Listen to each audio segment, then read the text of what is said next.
સ્વાગત છે વાલા વિદ્યાર્થી મિત્રો મીરા એકેડમીમાં હે ને। તો આપણે સંવિધાનની અંદર કઈ કઈ રીતની બહુમતો હોય એને આપણે ભણી ગયા, બરાબર છે। સાધારણ બહુમત હતી કે પ્રભાવી બહુમત હતી કે વિશેષ પ્રકારની બહુમત હતી। હવે સંવિધાનને જ્યારે પણ આપણે સમજવાનો પ્રયત્ન કરીએ ને તો બાકી કઈ આપણને ખબર હોય કે ના હોય, પણ એક વસ્તુ આપણને 100% ખબર છે કે સંવિધાન આપણને કંઈક રાઇટ્સ આપે છે, મતલબ એક નાગરિક હોવાના આપણને મૂળભૂત કંઈક અધિકાર આપે છે। એ જે મૂળભૂત અધિકારો છે એને આપણે આજે જોઈશું। જો મૂળભૂત અધિકારો કેમ બહુ વધારે ઇમ્પોર્ટન્ટ છે ખબર છે તમને? એના રીઝન એવા છે કે મૂળભૂત અધિકારો એવું તો છે જ કે કાનૂની સહાયતા આપણને આપે છે, પણ એક નાગરિક હોવાનું ગર્વ અને એક નાગરિક તરીકે મને ભારત દેશના નાગરિક તરીકે મને કયા કયા અધિકારો મળે છે એ આ મને મૂળભૂત અધિકારો આપે છે। તો મૂળભૂત અધિકારો ઇટ્સ ઓકે કે એક્ઝામ માટે તો ઇમ્પોર્ટન્ટ જ છે હે ને, ચાહે કોઈ પણ એક્ઝામ આપશો મૂળભૂત અધિકારનો કોઈ એક પ્રશ્ન નહીં હોય એવું તો બનશે જ નહીં। 110% આમાંથી એક ક્વેશ્ચન આવશે ને આવશે જ, બરાબર છે। પણ એના કરતા વિશેષ એ છે કે જો સરકારે કે આ દેશે મારા માટે જો મને કંઈક આપ્યું છે તો મને ખબર હોવી જોઈએ કે મારા અધિકાર શું છે, હે ને, બરાબર છે કે નહીં? તો જુઓ, મૂળભૂત અધિકાર એક મોટી મોટી વસ્તુ વિચારો કે સીધા તો કઈ આપણા દેશમાં આયા નહીં હોય, ક્યાંક એનું ઇમ્પ્લિમેન્ટેશન દુનિયામાં દેખાતું હશે, બરાબર ને? તો ત્યાંથી આપણે મૂળભૂત, કેમ કે આપણા સંવિધાનમાંથી બહુ બધી વસ્તુઓ બીજી જગ્યાઓથી લીધેલી છે ને, તો એમાંથી મૂળભૂત અધિકારો પણ એક હશે। તો મૂળભૂત અધિકારોનો એકચ્યુઅલમાં ઇતિહાસ એવો છે કે 1215માં પહેલી વખત બ્રિટનની અંદર આની માગણી કરવામાં આવી હતી મૂળભૂત અધિકારોની, હે ને। તો એ વખતે આને મેગ્ના કાર્ટા તરીકે ઓળખવામાં આવ્યું હતું, મેગ્ના કાર્ટા, બરાબર છે। તો એને મેગ્ના કાર્ટા તરીકે મૂળભૂત અધિકારોને ઓળખવામાં આવ્યા હતા। તો સીધી વસ્તુ છે, ભારતના મેગ્ના કાર્ટા ભાગ તરીકે કોને ઓળખવામાં આવતું હશે? તો જો મૂળભૂત અધિકાર આપણા સંવિધાનના ભાગ 3 ની અંદર છે। તો ભારતનો જે મૂળભૂત અધિકારનો મતલબ સંવિધાનનો જે ભાગ 3 છે એને આપણે શેનાથી ઓળખતા આવીશું? મેગ્ના કાર્ટા, હે ને, મેગ્ના કાર્ટા। આ ક્યાં આગળ વર્ડ વપરાયો તો? પહેલા બ્રિટનમાં, બરાબર છે। તો હવે આનાથી આગળ હું જાઉં તો 1215માં ત્યાંથી શરૂઆત થઈ, પછી ધીમે ધીમે દુનિયામાં કોન્સ્ટિટ્યુશનલ ગવર્મેન્ટ બનવાની ચાલુ થઈ, બરાબર છે। એટલે કે સંવિધાનિક રાજતંત્ર બનવાના શરૂ થયા અને સંવિધાનિક રાજતંત્ર પછી આગળ લોકશાહી આવી। પણ એ લોકોએ એક વસ્તુ સેમ રાખીશું કે દરેક જગ્યાએ નાગરિકોને એમના અધિકાર મળતા હતા। પછી જ્યારે વર્લ્ડ વોર 2 પતી ને, એ વખતે વર્લ્ડ વોર 2 પતી ત્યારે સંયુક્ત રાષ્ટ્રમાં જોજો 10 ડિસેમ્બર 1948માં યુએનએ એ જાહેરાત કરી કે બેઝિક હ્યુમન રાઇટ્સ હોવા જોઈએ, હે ને, માનવ અધિકાર જે છે એની વૈશ્વિક ઘોષણા કરી એણે, એટલે કે universal declaration of human rights એની ઘોષણા કરી કોણે? યુએનએ। શેની ઘોષણા કરી? કે વૈશ્વિક, એક જ મિનિટ,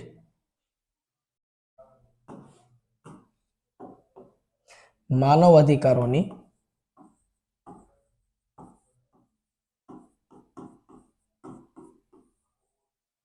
વૈશ્વિક ઘોષણા।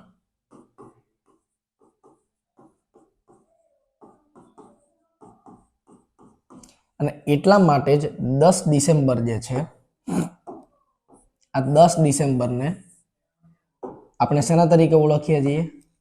માનવ અધિકાર દિવસ તરીકે ઓળખીએ છીએ, બરાબર ને? માનવ અધિકાર દિવસ।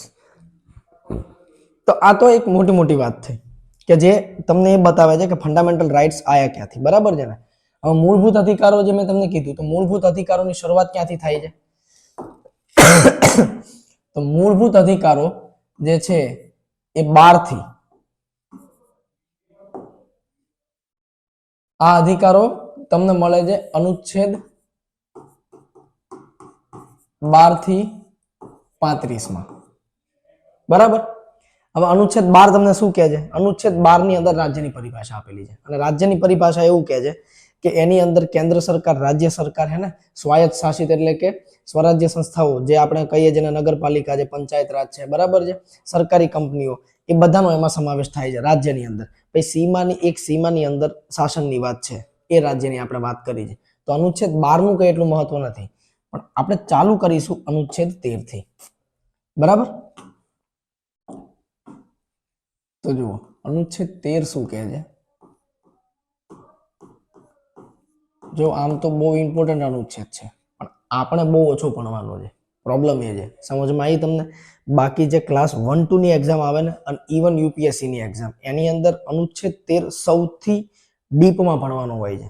અને ડીપમાં એટલા માટે ભણવાનો હોય છે કેમ કે હું તમને એનું સ્ટેટમેન્ટ કહું, તમે શું સમજાય સમજજો મને, એ મને કહેજો. કે બંધારણ અમલમાં આવ્યા પછી મૂળભૂત અધિકારોનું જો કોઈ હનન પહેલાની વિધિમાં થતું હોય, તો એવી દરેક વિધિ એ ટાઈમે બંધારણ અમલમાં આવ્યા પછી શૂન્ય થઈ જશે. તેનો મોટો મતલબ શું થયો કે સંસદ હવે કોઈ એવો કાનૂન નહીં બનાવી શકે કે જે બંધારણને, જે તમારા મૂળભૂત અધિકારોને છીનતું હોય, કે તે તમારા મૂળભૂત અધિકારોનું હનન કરતું હોય. બરાબર? હવે સ્ટેટમેન્ટ જ તમે નહીં સમજાવે, તેની ડિબેટ પણ બહુ મોટી હશે. હવે તમે બહુ બધા શું કહેવાય કે ફેમસ કેસ સાંભળ્યા હશે. જો આપણે નથી ભણવાના, પણ હું તમને આ અનુચ્છેદનું મહત્વ સમજાવું છું. આપણે કેસ નથી ભણવાના. તમે કેસ સાંભળ્યા હશે, શંકરી પ્રસાદ કેસ સાંભળ્યો હશે, ગોલકનાથ કેસ સાંભળ્યો હશે, તમે કેશવાનંદન ભારતી કેસ સાંભળ્યો હશે. એ બધા જ કેસ અનુચ્છેદ 13 ની અંદર રિલેટ થાય છે. બરાબર ને? કે જે આપણા દેશના લેન્ડમાર્ક સ્ટેટમેન્ટ જેને કહેવાય ને, લેન્ડમાર્ક સ્ટેટમેન્ટ જે કેસમાં મળ્યા હતા આપણને, એ બધા જ અનુચ્છેદ 13 ની અંદર મળ્યા હતા આપણને. રાઈટ? તો અનુચ્છેદ 13 એટલા માટે એટલો બધો ઇમ્પોર્ટન્ટ છે. હવે અનુચ્છેદ 13 માં તમારે જે યાદ રાખવાનું છે, એ શું યાદ રાખવાનું છે, એ ધ્યાન રાખજો. કે સંસદે બનાવેલા કાનૂન, વિધાનમંડળે બનાવેલા કાનૂન, રાષ્ટ્રપતિએ કેન્દ્રની અંદર અને રાજ્યપાલે પ્રાંતની અંદર બહાર પાડેલા વટહુકમથી બનાવેલા કાયદાઓ. મતલબ વટહુકમ એટલે બહારથી જે આદેશથી કહેવાય ને, કે રાષ્ટ્રપતિના આદેશથી કે રાજ્યપાલના આદેશથી જે કાનૂન નીકળે, એને આપણે અનુચ્છેદ 13 ની અંદર ગણીએ. પણ જો કાનૂન કઈ રીતના હશે, મેં તમે પહેલા જ કીધું, એવા કાનૂન કે જે મૂળભૂત અધિકારોનું હનન ના કરતું હોય. અચ્છા, અપવાદ પણ છે, એવું નથી કે અપવાદ નથી. જ્યારે કટોકટીનો સમય આવે તો તમારા મૂળભૂત અધિકાર જે છે, એ ઘણા બધા મૂળભૂત અધિકાર નું હનન થઈ શકે, દરેકનું ના થઈ શકે. કેમ કે આગળ આપણે ભણીશું કે ક્યારે કયા અનુચ્છેદનું હનન થઈ શકે કટોકટીના સમયમાં. બરાબર ને? તો એ તમને કહે છે અનુચ્છેદ 13. તો અનુચ્છેદ 13 આપણને શું કહે છે કે મોટી વસ્તુ એ છે કે મૂળભૂત અધિકારો નું હનન નહીં થઈ શકે. અપવાદ રૂપ શું આવશે આમાં? અપવાદ ઇમરજન્સીનો સમય, કે આપાતકાળનો સમય. આપાતકાળના સમયે બધા મૂળભૂત અધિકારો નહીં જતા રહે. અમુક સ્પેસિફિક નંબર જે છે એ જ તમારા મૂળભૂત અધિકારો જશે. બરાબર છે? બાકી બીજા કોઈ અધિકાર તમારા નહીં જાય. હવે તો આ બે માં આટલું જ છે. બહુ ડીપમાં તમારે આ બે અનુચ્છેદ નથી ભણવાના. બરાબર છે? જે આપણે ભણવાના છે એ અનુચ્છેદ હવે ચાલુ થશે. અને એ બધા અનુચ્છેદ કયા છે? કે હવે તમે ભણશો કે સ્વતંત્રતાના અધિકારો, સમાનતાના અધિકારો, હે ને, સમાનતાના અધિકાર છે, સ્વતંત્રતાના અધિકાર છે, શોષણ વિરુદ્ધ અધિકાર છે, ધાર્મિક સ્વતંત્રતાના અધિકારો છે, સંસ્કૃતિ અને શૈક્ષણિક અધિકારો છે. અચ્છા, બીજું એક છે કે બંધારણના ઈલાજનો અધિકાર છે, અને સંપત્તિનો અધિકાર બહુ પહેલા હતો. તો આ બધા જે 7 અધિકાર છે એમાંથી હવે 6 રહ્યા છે, એક તો જતો રહ્યો છે. બરોબર છે? તો એને આપણે સ્ટાર્ટ કરીશું. તો પહેલા હું તમને કહી દઉં કે કયા 7 અધિકારો છે. તો જુઓ, નંબર 1, સમાનતાના અધિકારો. અહીંયા હું લખી દઉં અનુચ્છેદ. અહીંયા અનુચ્છેદ કયા છે? 14 થી 18. બરાબર? બીજું છે સ્વતંત્રતા.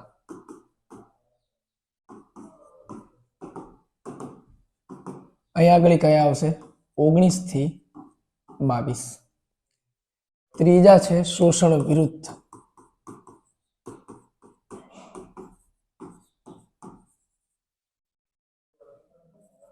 વિરુદ્ધના અધિકારો. ત્યાં આગળ કયા આવશે?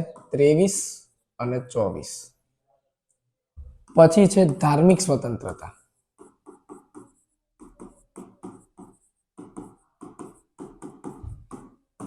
ના અધિકારો. એની અંદર આવશે 25 થી 27.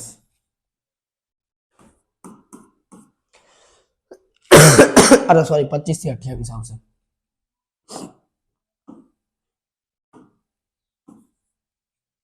પછી છે સંસ્કૃતિ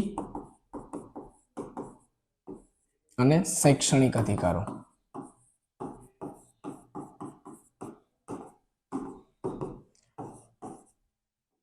29 and 30. હવે એક અધિકાર જે હું લખીશ ને, આ અધિકાર એકચ્યુઅલી હાલ નથી આપણી જોડે, બરાબર છે. અને એક અધિકાર છે કે જે છે સંપત્તિનો અધિકાર. તો સંપત્તિનો અધિકાર હું હાલ નથી લખતો, બરાબર. એ હું તમને એની ઇન્ફોર્મેશન આપી દઈશ. કેમ કે એમસીક્યુ ની અંદર ઘણીવાર એમસીક્યુ બને છે કે આપેલમાંથી કયો મૂળભૂત અધિકાર હવે નથી રહ્યો, તો એ છે સંપત્તિનો અધિકાર, બરાબર છે. તો આ છે બંધારણ, અરે સોરી,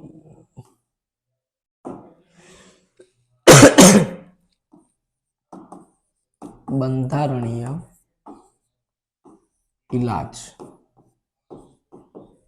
નો અધિકાર. આ છે અનુચ્છેદ 32, બરાબર. આટલા તમને અનુચ્છેદની અંદર, આટલા તમને શું કહે કે મૂળ અધિકારની અંદર રાઇટ્સ મળે છે. આવ્યું સમજમાં? 1 થી 6. તો જોઈએ હવે સ્ટાર્ટ ક્યાંથી કરશું આપણે? સમાનતાના અધિકારોથી. તો સમાનતાના અધિકારોથી આપણે સ્ટાર્ટ કરીએ, બરાબર. તો જુઓ, સમાનતાના અધિકારની અંદર 14 થી 18. અનુચ્છેદ 14 આપણને શું કહે છે? તો અનુચ્છેદ 14 કહે છે કે કાનૂન સમક્ષ તમામ નાગરિકો સમાન છે. એકચ્યુઅલી એક જ સ્ટેટમેન્ટ છે. અનુચ્છેદ 14 મૂળ રીતે આપણને શું કહે છે કે કાનૂન સમક્ષ સમાનતા અને કાનૂનનું સમાન સંરક્ષણ, એટલે કે કાયદાનું સમાન સંરક્ષણ, આવું કંઈક આપણને કહે છે, બરાબર. તો અનુચ્છેદ 14 શું કહેવા માંગે છે એ હું તમને વાત કરું હવે.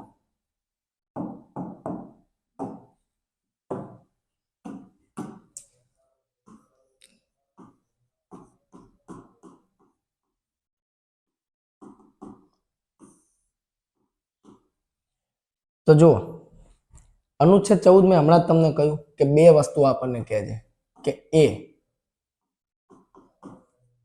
કાયદા સમક્ષ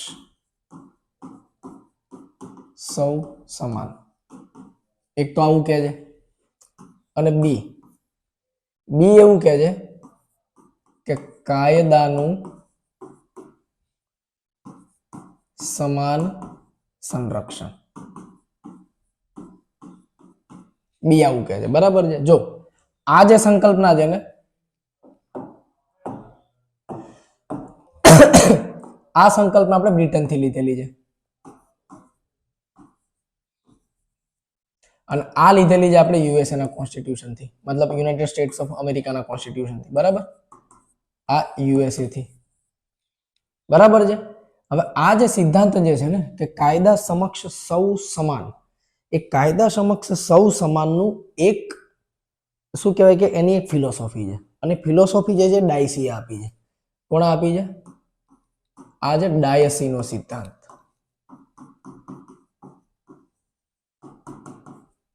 બરાબર. ડાયસીનું કેવું એવું હતું કે ભાઈ કાયદો જે છે ને એની અંદર તો રાજા પણ સામેલ થઈ ગયો. મતલબ એણે બે રીતની અવધારણા આપી હતી, જે હું તમને ખાલી એમને સમજાવું છું, કોઈ એક્ઝામમાં કામ નથી લાગતી, બરાબર છે.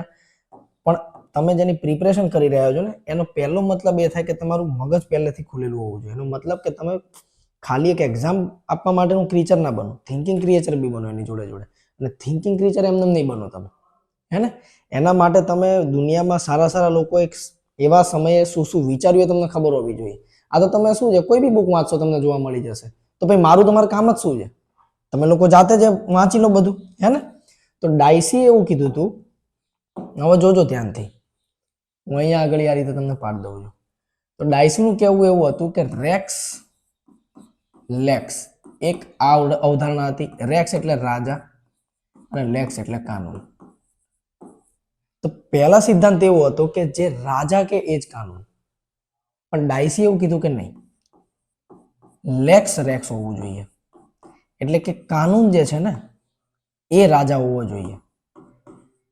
કાનૂન રાજા હોવો જોઈએ મતલબ કે કાનૂન જ બધું છે, હે ને, કે કાનૂન જે છે એની અંડર બધા હોવા જોઈએ, રાજા કે કાનૂન નહીં.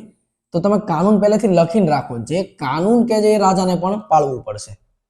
તો જો શું લખ્યું છે, કાયદા સમક્ષ સૌ સમાન. પડી ખબર?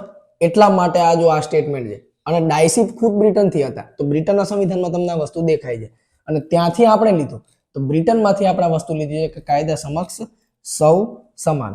બરાબર છે? તો હવે આપણે આને સમજીએ. આની તમારે જરૂર નથી કે કાયદા સમક્ષ સૌ સમાન એનો મતલબ શું થાય. બરાબર છે? હવે હું એક પળ માટે આઈડિયા કાઢી નાખું છું, આપણે આગળ પાછું ફરીથી લખીશું. બરાબર છે ને?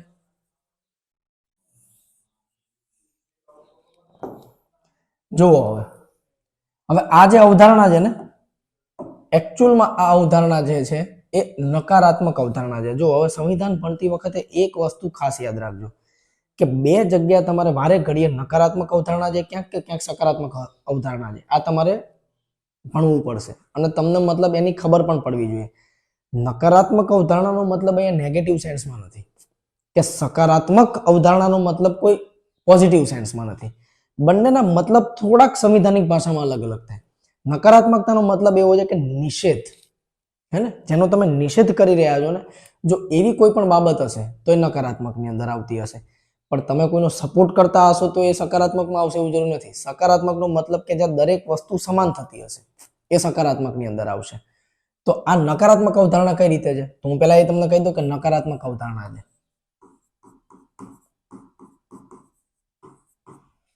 નકારાત્મક અવધારણા, બરાબર ને? હવે નકારાત્મક અવધારણા કેમ છે તો તમે જુઓ, આ એવું કહે છે, મેં તમને હમણાં જ કીધું કે નિષેધની કંઈક વાત કરતું હશે, બરાબર ને? તો નિષેધની શું વાત કરે છે એ જુઓ તમે હવે અહીંયા. આ એવું કહે છે કે સબળ વર્ગ જે છે, એટલે કે જો વિશેષ અધિકારનો નિષેધ કરે છે. પહેલા તો એ નિષેધ શેનો છે, તો કે વિશેષ અધિકારનો. વિશેષ અધિકારનો નિષેધ. એટલા માટે આ ઉદાહરણા કેવી છે, નકારાત્મક. પણ કયા વિશેષ અધિકાર, તો કે એ હું લખું સબળ વર્ગના પક્ષમાં થતો વિભેદ. આ વિશેષ અધિકાર છે. મતલબ સબળ પક્ષને તમે સબળ પક્ષની અંદર જો તમે વિભેદ કરતા હોય એનો મતલબ તમે વિશેષ અધિકાર કોને આપી રહ્યા છો, દુર્બળ પક્ષને. પણ એ અહીંયા આપવાનું શું કર્યું છે, મનાઈ કરી છે. એટલે કે એનો શું કર્યો છે, નિષેધ કર્યો છે. ખબર પડી? તો એટલા માટે કીધું છે કે કાયદાની સમક્ષ સૌ સમાન. તો આની અંદર હવે તમને ખબર પડી કે પરિસ્થિતિ ધ્યાનમાં લેવામાં આવશે નહીં, કેમ કે વિશેષ અધિકારનો નિષેધ કરી દીધો છે, હે ને? સબળ વર્ગના પક્ષની અંદર જો વિભેદ થાય તો એને વિશેષ અધિકાર કહેવાય. પણ અહીંયા તો શું કીધું છે કે વિશેષ અધિકાર ની મનાઈ છે. તો વિશેષ અધિકાર, આરક્ષણ આપણે જેમ કહીએ છીએ, તો આરક્ષણ એક ટાઈપનું વિશેષ અધિકાર છે કે નહીં? પણ અહીંયા શું કીધું છે, વિશેષ અધિકારનો નિષેધ. એટલા માટે કહે છે કે કાયદાની સમક્ષ સૌ સમાન. એટલે અહીંયા આગળ તમને ખબર પડી કે ચાહે કોઈ પણ પરિસ્થિતિ હશે એ પરિસ્થિતિને કન્સિડર કરવામાં આવશે નહીં. ખબર પડી ને તમને? તો પરિસ્થિતિ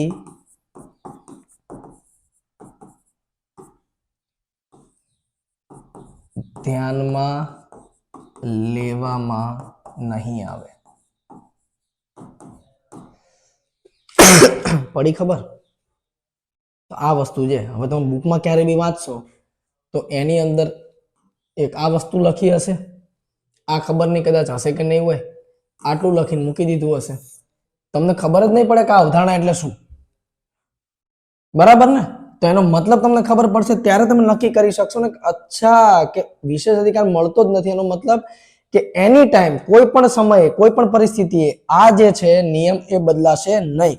એટલે કે કોઈ પણ જાતનો આમાં વિશેષ અધિકાર મળશે નહીં. તો હવે આવો બી ઉપર, તો બી માં કંઈક આવું જ હશે કે નહીં હોય? કંઈક ચેન્જ બી હશે ને, તો જ બી ની જરૂર છે, બાકી બી ની જરૂર શું છે? તો તો જુઓ હવે આપણને બી શું કહે છે એનું કે કાયદાનું સમાન સંરક્ષણ ક્યાંથી લેવામાં આવ્યું ભાઈ એક વહાડો પહેલા તો કે યુએસએ થી હવે જો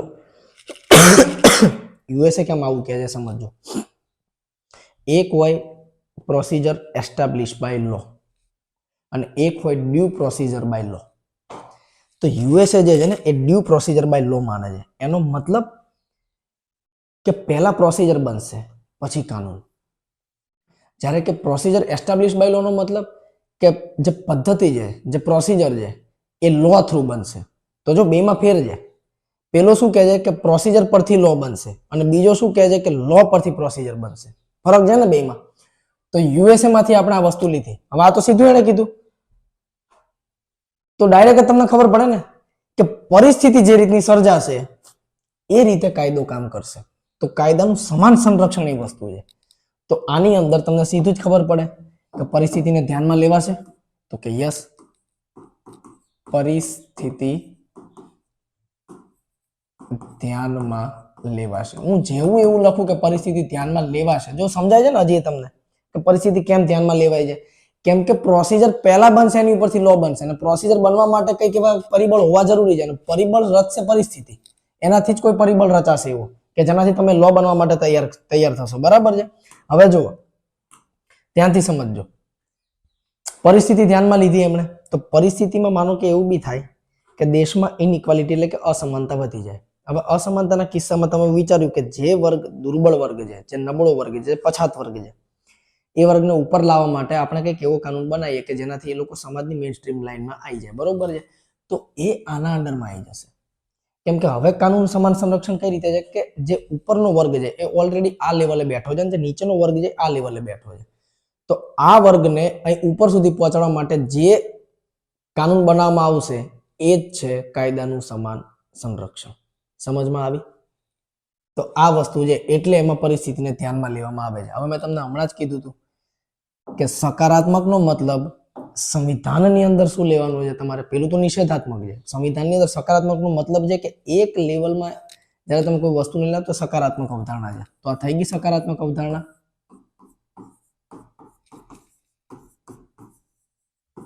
જો પેલું મેં ડાયરેક્ટ નકારાત્મક અવધારણા લખ્યું હતું આમાં મેં તમને પહેલા કીધું કે પરિસ્થિતિ ધ્યાનમાં લેવામાં આવે છે એ પછી મેં તમને કીધું સકારાત્મક કેમ કે એનાથી જ તમને સમજાશે ડાયરેક્ટ આપણે કોઈ તમારે કંઈ ગોખવાનું નથી ધ્યાન રાખજો આપણે એને સમજીને ભણીશું ને તો ગોખવું નહીં પડે અને બીજી વખત જોઈશું તો તરત યાદ રહી જશે બરાબર છે તો આ થઈ સકારાત્મક અવધારણા હવે સીધી વસ્તુ છે અમેરિકાથી લીધું સકારાત્મક અવધારણા છે પરિસ્થિતિને ધ્યાનમાં લેવામાં આવશે તો આની અંદર વિભેદ થશે કે નહીં થાય બિલકુલ થશે પડી ખબર તો આરક્ષણ વન ઓફ ધેટ બરાબર તો આ હતો અનુચ્છેદ 14 જો બહુ ડીપ ડાઉન તમારે જવાનું નથી એટલે કોઈ કેસની આપણે વાત કરવાની જ નથી બરાબર છે ખાલી એટલું છે કે જે વસ્તુ કરાવવું છે ને ઓનલી તમે ખાલી સમજીને ભણ લો એટલે વાર્તા પતી ગઈ આપણી બરાબર હવે જો અનુચ્છેદ 15 ને 16 બે એકદમ કોન્ટ્રોવર્શિયલ ટોપિક છે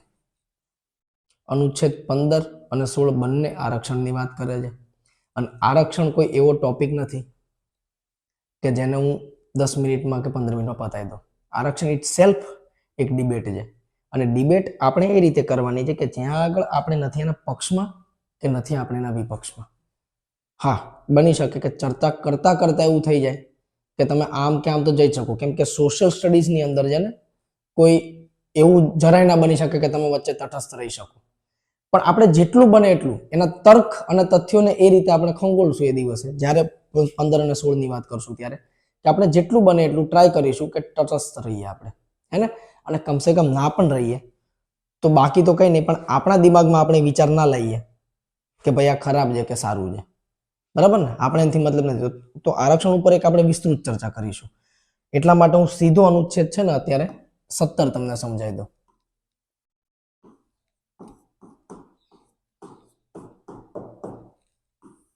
બરાબર અનુચ્છેદ 17 તમને શું કહે છે? અનુચ્છેદ 17 કહે છે અસ્પૃશ્યતાની નાબૂદી.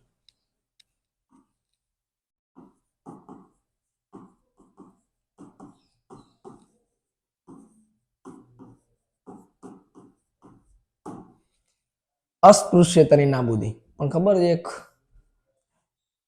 કોમેડી વાત શું છે? બંધારણમાં આર્ટિકલ બનાવી દીધો કે અસ્પૃશ્યતાની નાબૂદી, પણ બંધારણમાં કોઈ જગ્યાની ડેફિનેશન નથી કે અસ્પૃશ્યતાનો મતલબ શું થાય. છે ને કોમેડી વાત? કે તમે એક આખો આર્ટિકલ બનાવી દીધો પણ ખબર નથી કે અસ્પૃશ્યતા એટલે શું. એટલે અસ્પૃશ્યતા શું છે? અસ્પૃશ્યતાની કોઈ વ્યાખ્યા સંવિધાનમાં નથી. હવે જો સંવિધાન જ્યાં પણ મૌન રહે ને ત્યાં આગળ બે વસ્તુ થાય. સંવિધાન, જો એક વસ્તુ સમજો, સંવિધાન શું છે ખબર? સંવિધાન ઇઝ અ ડાયરેક્શન. એ તમને ડાયરેક્શન આપવાનું કામ કરશે. તમે જ્યારે પણ સંસદને કાનૂન બનાવવો હશે તો કાનૂન કઈ હવામાં નહીં બને. એમને કાનૂન જ્યારે બનાવવો હશે ત્યારે એ સંવિધાનનો સહારો લેશે અને એમાં કહેશે કે સંવિધાન આમાં શું કહે છે. તો સંવિધાનની અંદર જ્યારે કોઈ એક આર્ટિકલ મેચ થાય એની જોડે તો એના ઉપરથી કોઈ તમે કાનૂન બનાવશો. તો સંવિધાન એક ડાયરેક્શન છે અને એની ઉપરથી જે ઇમ્પ્લિમેન્ટ થઈને જે પોલિસીસ બને છે એ કાનૂન છે તમારા. હવે બે જણાની વ્યાખ્યા કરી શકે. એક સંસદ કોઈ કાનૂન બનાવીને કરે અને બીજું સુપ્રીમ કોર્ટ એની વ્યાખ્યા કરે. બરાબર છે? તો સૌથી પહેલા તો એક વસ્તુ સમજો કે સૌથી પહેલા આની ઉપર કોઈ અધિનિયમ તો બનાવ્યો હશે ને. ભાઈ આર્ટિકલ આપ્યો છે તો અધિનિયમ તો બનાવવો પડશે. સીધો સુપ્રીમ કોર્ટમાં તમે કેમ લઈને જશો? બરાબર? તો એક અધિનિયમ બન્યો 1985 અસ્પૃશ્યતા અધિનિયમ 1955. બરાબર? તો જો આના પરથી અધિનિયમ કેટલા બને એ જોજો. હું તમને ડાયરેક્ટ સીધા એક લાઈનમાં કરાવી દઉં અધિનિયમ બધા.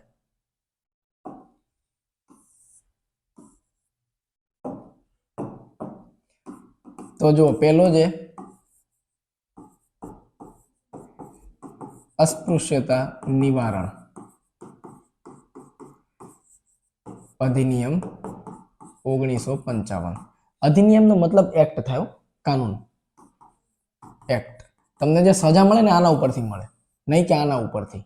આ મોન છે એમાં. પડી ખબર? સંવિધાન મોન છે. તમને જે પણ સજા મળશે એ કાનૂન ઉપરથી મળશે. પછી શું થયું કે આની અંદર પણ આ કાનૂનની અંદર તે વ્યાખ્યા બરાબર નથી લખેલી. મતલબ વ્યાખ્યાને એક્ઝેક્ટલી એને વ્યાખ્યાયિત નહોતું કર્યું. તો સંસદે 1976 આની અંદર અમેન્ડમેન્ટ કર્યો અને કયો કાનૂન બનાવ્યો? નાગરિક અધિકાર સંરક્ષણ અધિનિયમ.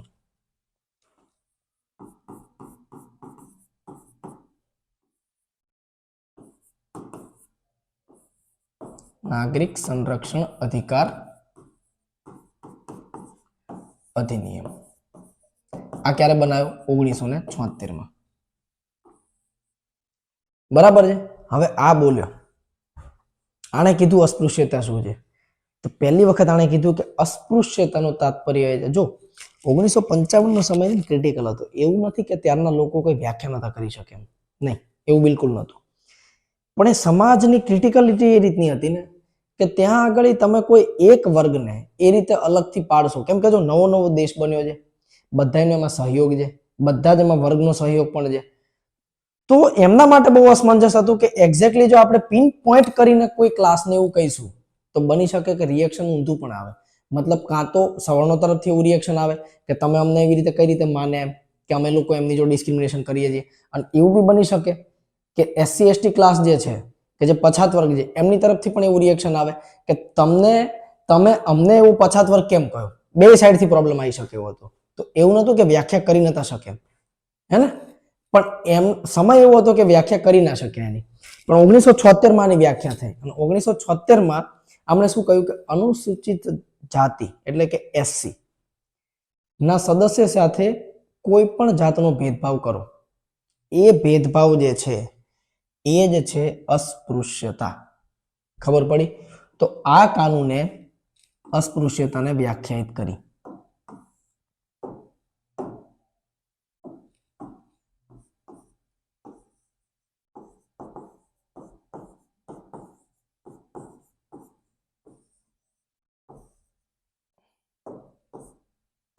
અસ્પૃશ્યતાની વ્યાખ્યા કરી.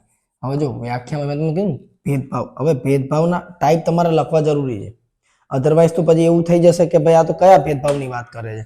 તો એ જ ભેદભાવ જે તમે સમજો છો, જેમ કે સાર્વજનિક વાહન, જેમ કે બસ થઈ ગઈ કે કોઈ બી સરકારી જે વાહન છે એની અંદર તમે એને બેસવાથી ભેદભાવ નહીં કરો. ફર્સ્ટ, સાર્વજનિક જગ્યાઓ કે જ્યાં આવાગમન કરી શકશે એની અંદર તમે એની સાથે કોઈ જાતનો ભેદભાવ નહીં કરી શકો. બરાબર છે. પછી જો આમાં તો કેવું છે કે આપણે પ્રાચીન કાળની અંદર છે ને ના કરવાના અત્યાચારો આપણે એમની સાથે કરેલા છે. બરાબર છે. તો એ બધી જ રીતના પેલા વાળ બી નતા કાપવા દેતા એમને. બરાબર છે. લોટ મતલબ જે આપણે નોર્મલ આટા ચક્કી હોય ને ત્યાંથી એમને લોટ પણ લેવા નતા દેતા. ભાઈ ગામડા ગામની અંદર આજ પણ તમને બહુ હદ સુધી આ બધી વસ્તુ જોવા મળશે અને પાછા ગૌરવથી કહેશે. શું ખબર છે કે આ તો એમના જન્મના કર્મ ભોગવે છે. એટલે જન્મના કર્મ ભોગવે છે કે તમારી અણસમજણના કર્મ ભોગવે છે? Right or wrong? હે ને? એમના કોઈ જન્મના એવું નથી. અને બીજું, હું કોઈ એમના પક્ષમાં નથી કે હું કોઈ સવર્ણના પક્ષમાં નથી કે હું કોઈ મતલબ શું કે એસસી કે એસટી ક્લાસના પક્ષમાં નથી. પણ જે સાચું છે અને જે તમને દેખાય છે એ તો કમસે કમ ભાઈ ભણેલી ગણેલી પેઢી પણ જો એમના ઘરની પેઢીને નહીં સુધારી શકે. ભાઈ આપણે બધા મોટા ભાગના લોકો ગામડા ગામથી કનેક્ટેડ છે, કોઈ ના કોઈ તો આપણું ગામડે રહે છે. તો આજે પણ જો એ લોકો આ રીતની માન્યતાને માને છે અને તમે એમ કહો એમને કે ભાઈ એમની માન્યતા છે એમને માનવા દો, એમાં હું કઈ ના કહું, તો એ આપણી સૌથી મોટી ભૂલ છે. હે ને? કે વારે ઘડી એવું નહીં થાય કે દયાનંદ સરસ્વતી કે સ્વામી વિવેકાનંદ જેવા માણસો આવીને સમાજનો સુધારો કરશે. હવે આવડી મોટી લિટરસી રેટ છે, આટલું બધું આપણે ભણી ચૂક્યા છીએ, તો આપણી પણ ફરજ છે કે નહીં? હે ને? કે સમાજને થોડોક આપણે બી સુધારીએ. અને બિલકુલ આપણા સમાજની ભૂલ છે. રાઈટ? ચલો, તો આ હતો અનુચ્છેદ 17. હવે અનુચ્છેદ 17 ની અંદર મેં તમને બે અધિનિયમ કીધા. ત્રીજો એક અધિનિયમ આવશે, ત્યાં જગ્યા નથી એટલે અહીંયા આગળ લઉં છું. હવે જો 1976 પછી તમારે અધિનિયમને બદલવાની જરૂર શું પડી? જો 1976 નો જે અધિનિયમ હતો ને એની અંદર બી કાનૂની પ્રાવધાન છે. અને એની અંદર કાનૂની પ્રાવધાન કયા કયા હતા? કે ભાઈ 1 વર્ષથી લઈ અને તમને 5 વર્ષ સુધીની સજા થઈ શકે. આ એના કાનૂની પ્રાવધાન હતા. પણ પ્રોબ્લેમ ક્યાં હતો એ સમજજો કે અનુસૂચિત જાતિ જે હતી ને એને સામેલ કરી હતી, પણ અનુસૂચિત જનજાતિને તમે સામેલ નથી કરી. અને ધેટ ઇઝ રોંગ. તમે ખાલી એવું કીધું કે અનુસૂચિત જાતિ જે છે એની જોડે ભેદભાવ ના થવો જોઈએ. તમને શું લાગે છે? અનુસૂચિત જનજાતિ એટલે કે એસટી, જેને આપણે ટ્રાઇબલ્સ કહીએ છીએ. હું અહીં આગળ લખું છું. તો તમે ખાલી એસસી ને કન્સિડર કરે, આને કન્સિડર જ ના કરે. આ તો જ્યારે બિચારા મેઇન સ્ટ્રીમ સમાજની અંદર આવે છે, કમસે કમ એસસી ક્લાસ જે છે મેઇન સ્ટ્રીમ સમાજ જોડે જ રહે છે અને ત્યાં આગળ એની જોડે ડિસ્ક્રિમિનેશન થાય એવું માનો. પણ આમની જોડે તો બંને રીતે ડિસ્ક્રિમિનેશન છે. સમજો તમે? હે ને? એમના લેન્ડ એરિયામાં તો ગવર્મેન્ટ શું પ્રવૃત્તિઓ કરતી હોય છે. પ્રાઇવેટ કોઈ બી જ્યારે ટેન્ડર નીકળે તો પણ એમની લેન્ડ એરિયા જોડે પ્રોબ્લેમ થાય. અને જ્યારે મેઇન સ્ટ્રીમ સમાજમાં આવે ત્યારે એમની સાથે અત્યાચાર થતો હોય છે. તો તમે એને તો અંદર એડ કર્યું જ નહોતું. તો એ વસ્તુને દૂર કરવા માટે 1989માં આ કાનૂનને સુધારો કરવામાં આવ્યો. અને શું કીધું? અનુસૂચિત જાતિ અને અનુસૂચિત જનજાતિ અત્યાચાર નિવારણ અધિનિયમ 1989. સમજ પડે છે ને? જો ગોખવાની જરૂર નથી. બરાબર ને? ગોખશું તો નહીં મેળ પડે. કેમ બન્યો? કેમ કે ખાલી ને ખાલી અનુસૂચિત જાતિને આપણે એડ કરી હતી, અનુસૂચિત જનજાતિને નથી કરી. તો શું કીધું હવે?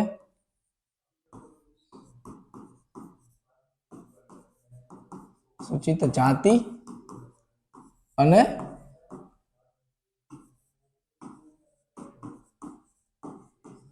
સૂચિત જનજાતિ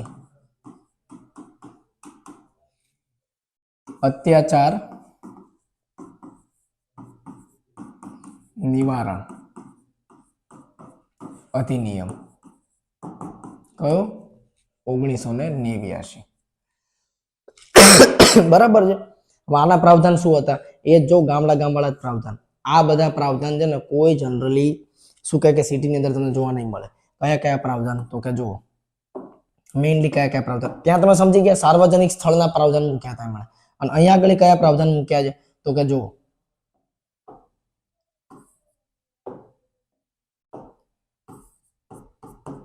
બેગાર, અરે સોરી હિન્દીમાં ક્યાં લખી દીધું? બેગાર નહીં કરાવી શકાય. બેગારનો મતલબ ખબર છે? બેગારનો મતલબ છે પૈસા આપ્યા વગર કામ કરાવી લેવું, બરાબર છે. બીજું, બેગાર નહીં કરાવી શકાય એના પછી છે કે એનું અપમાન, મતલબ અપમાનની અંદર તો બધું આવી જશે, હે ને. બંધુઆ મજદૂર તમે નહીં બનાવી શકો એને, અપમાનનું નહીં કરી શકો. અને મેઇન વસ્તુ છે કે વોટ માટે મજબૂર નહીં કરી શકાય. તમે કહેશો આવું થાય છે? બિલકુલ.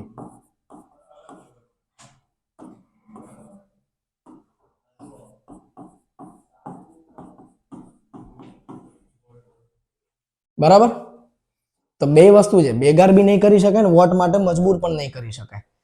તો આ આર્ટિકલ અહીંયા આગળ પૂરો થાય છે. જુઓ 17 જેવો આર્ટિકલ આપણા અનુચ્છેદની અંદર છે તો કોઈ ગૌરવની વાત નથી. એકચ્યુઅલમાં એ આપણી માટે પ્રાઉડ નહીં, એકચ્યુઅલમાં ડિઝાસ્ટર છે. કેમ કે અસ્પૃશ્યતા નાબૂદી જેવો જ્યારે આપણે આર્ટિકલ અનુચ્છેદમાં મૂક્યો છે એનો મતલબ કે આપણા દેશની અંદર અસ્પૃશ્યતા હયાત છે તો મૂકવો પડ્યો છે. અને આજ પણ સમજમાં આવે છે, આજ પણ એ એટલો જ રિલેવન્ટ છે જેટલો એ ટાઈમે હતો. તો એનો મતલબ કે હજી પણ ગયું નથી, હે ને. તો હમણાં મેં તમને કહ્યું એટલે તો કહ્યું કે દયાનંદ સરસ્વતી કે સ્વામી વિવેકાનંદ ભારે કડીએ નહીં આવે. હવે તમારી મારી ફરજ છે કે આપણે લોકો સુધરીએ, છે કે નહીં? બરાબર ને? અરે ભાઈ, બધા માણસ જ છીએ. પહેલા આ જાતિ બાતિ બહુ બધું પછી પાછળથી આવ્યું. પહેલા આપણે બધા જ માણસ છીએ, હે ને. તો માણસ હોવાનું ગૌરવ લો, બાકી બધી વાતનું શું ગૌરવ જેમાં તમારો કોઈ રોલ જ નથી. જેમ કે હું એક સવર્ણ કાસ્ટથી આવતો હોઉં છું, તો એની અંદર હું જન્મ લીધો મેં, એમાં મારો તો કોઈ રોલ જ નથી. તો ઓટોમેટિક મળેલી વસ્તુનું ગૌરવ શું કરવા લેવાનું? જો મેં મારા દમ પર કઈ ઊભું કર્યું હોય તો એનું ગૌરવ લો, સારી વસ્તુ છે. બરાબર ને? તો જો એવો જ કંઈક અનુચ્છેદ હવે આવશે કે જે તમને તમારું ગૌરવ લેવાનો મોકો આપે છે. કયો? તો કે અનુચ્છેદ 18. કરવું હોય તો આવું કામ કરો. વાહ, એવા ખોટા ખોટા કામ નહીં કે મારી જાતિ આ છે ને હું આ છું ને ફલાણું છું ને પાછળ લખવાનું કે હકથી આ, એવું કશું એની કઈ જરૂર નથી. આ જુઓ કેટલું આ અનુચ્છેદ આપણને જે છે ગૌરવનો મોકો આપે છે. હા, અનુચ્છેદ મોકો નથી આપતો, પણ એની પાછળના જે સેન્સ છે આપે છે. શું કહે છે કે ઉપાધિઓનો નિષેધ.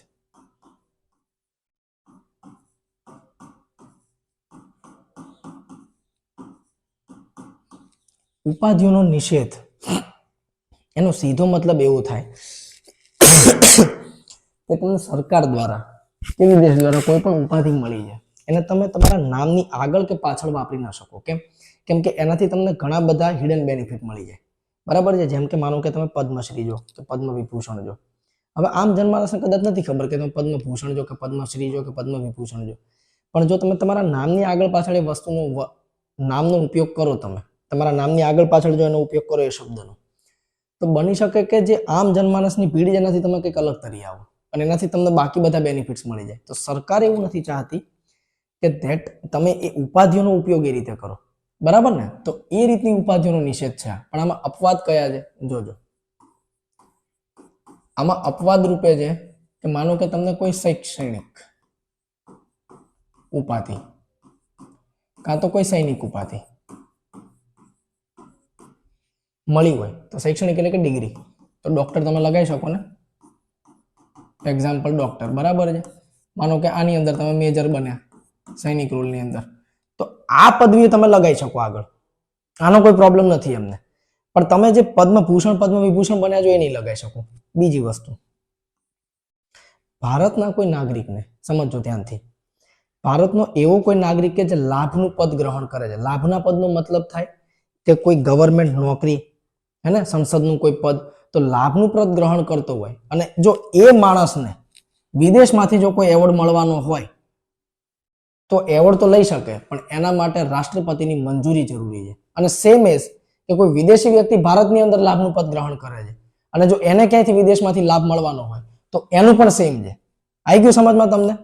તો આ શું કહેવા માંગે છે કે લાભ ના પદ વાળા વ્યક્તિ, નાગરિક લખો, નાગરિક સારો શબ્દ છે, વાળા નાગરિક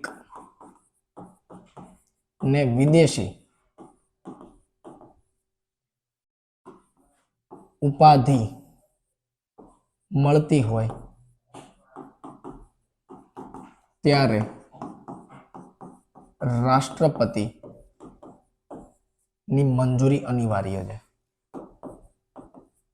મંજૂરી અનિવાર્ય.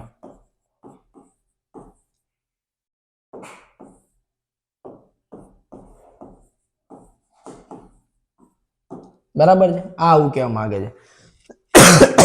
હવે તમે કહેશો કે સર એવું તો આની અંદર શું પ્રોબ્લેમ છે કે શું કહે કે તમે નામની આગળ યુઝ ના કરી શકો. જો એક તો ભારતના મેઇન કેટલા ટાઇટલ આની અંદર એડ થશે એ જોજો તમે.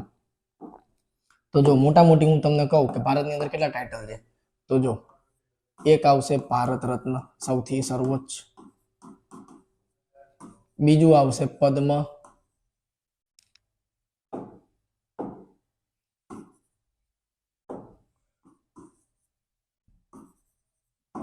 પદ્મ વિભૂષણ, પછી સેમ એસ પદ્મભૂષણ અને છેલ્લે પદ્મશ્રી. બરોબર, આ ભારતના સર્વોચ્ચ 4 એવોર્ડ છે. તો આની અંદર જ આલોચના કોણે કરી હતી? જેબી ક્રિપ્લાની, કે જે કોંગ્રેસના સદસ્ય હતા, એમણે આની આલોચના કરી હતી કે આ શું છે કે બીજા જે સિટીઝન છે ને એનાથી અલગ દેખાશે. તો જેબી ક્રિપ્લાનીની વાત 1978 મોરારજી સરકારે માની લીધી અને એમણે શું કર્યું કે ઉપાધિઓ દેવાની બંધ કરી દીધી. હવે 1979 કે 80 ની આસપાસ મોરારજી સરકાર ગઈ, પાછી કોંગ્રેસની સરકાર આવી, તો કોંગ્રેસની સરકારે ફરીથી સ્ટાર્ટ કરી દીધું. તો પણ હવે જેવું ચાલુ કર્યું ને તો કેસ ગયો સુપ્રીમ કોર્ટમાં, બાલાજી રાઘવન કેસ. કેસનું નામ લખવાનું નથી, હું તમને સીધું ઓરલી સમજાવી દઉં છું. તો બાલાજી રાઘવન કેસ જેવો ત્યાં આગળ ગયો ને, તો એમણે કીધું કે ઉપાધિ સ્વાર્થપૂર્ણ હોય, બરાબર. પણ સુપ્રીમ કોર્ટે તર્ક આપ્યો કે એક ઉપાધિ સ્વાર્થપૂર્ણ બી હોય પણ સન્માનજનક પણ હોય. જો તમે લોકોને સન્માન આપવાનું બંધ કરી દેશો ને તો સારા કામ કરવાનું મોટિવેશન બની શકે કે લોકોના મરી જાય, બરાબર ને. કાં તો એનાથી ઘણા લોકો પ્રેરિત ના થાય. જેમ કે કોઈને પદ્મ વિભૂષણ કે પદ્મભૂષણ મળે અને કોઈ સારું કામ કરતું હોય તો હવે ઓર સારું કામ કરશે કે હું પણ આ એવોર્ડ લઈશ એમ કરીને, બરાબર છે ને. તો સુપ્રીમ કોર્ટે એવું કહ્યું કે નહીં, આનું યોગદાન છે અને જરૂરી છે આ એવોર્ડ, એટલે સુપ્રીમ કોર્ટે ના પાડી. તો ત્યારથી ઉપાધિનો ટાઇટલ, મતલબ કે ઉપાધિનો તમે તમારા નામમાં યુઝ નહીં કરી શકો પણ તમને ઉપાધિ તો મળે છે ભારતને, બરાબર છે. તો એ મતલબ છે અનુચ્છેદ 18 નો. તો આશા કરું છું મિત્રો કે અનુચ્છેદ 14 થી લઈ અને 18 સુધી, એટલે કે સમાનતાના જે આપણા અધિકાર છે એ તમને સારી રીતે સમજમાં આવ્યા હશે, ફંડામેન્ટલ એકદમ તમારા ક્લિયર થયા હશે, બરાબર છે.